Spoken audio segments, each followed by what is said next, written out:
پیشەسازی فڕۆکەوانی هەنگاوێکی دیکە مرۆڤ لە خەونەکانی نزیک دەکاتەوە بۆ بڕینی مەوداکانی دوور و درێژ مەودای دوور و درێژ. فڕۆکەیەکی ئەیرباسی هێڵی ئاسمانی کوانتزی ئوسترالیا دوای گەشتێکی بێوەستان لە فەڕەنسەوە لە گەشتێکدا کە زیاتر لە 19 کاتژمێری خایاندووە لە شاری مێلبۆرن ئوسترالیا نیشتووەتەوە.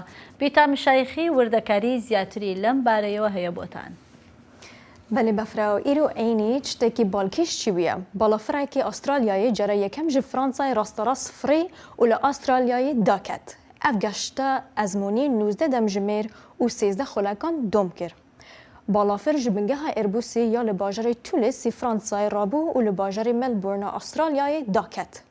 اف گشته آسمانی نیزی 17,000 کیلومتر بو جبرویی که نها وکی دریشترین گشته لجیهانی تی هجمارتن. هجای گوتینه اف ازمون پارچه یک پروژه نو یا کمپانیا کوانتس یا استرالیاییه. او دخوازن دناوبرا لندن و سیدنی ده گشتن راست و بازرگانی دست بکن. اف هیلانو 22 دمجمیران بکشینه و به دریشترین گشت راست لجیهانه. بری وی دریشترین فرینا کو هاتیا تومارکرین دناوبرا نیویورک و سنگاپوری ده بویه کو نیزیکی 19 دمجمیران کشاند.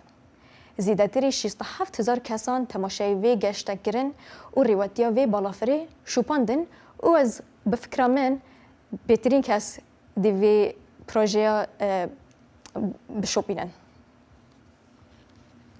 بەڵێ بیتا زۆر سەرنجڕاکێش و سپاس بۆ زانیاریەکانت بە هیوام. ئەوە هەواڵێکی خۆش و بۆ ئێمە کە بەتایبەت لە ڕۆژهەڵاتی ناوین تا ئێرە زۆر دوور و درێژە و بە هیوام ئەوە بۆ ئێمەش دابین بکرێت کە بە خێرایی بگەین بە وڵاتی خۆمان.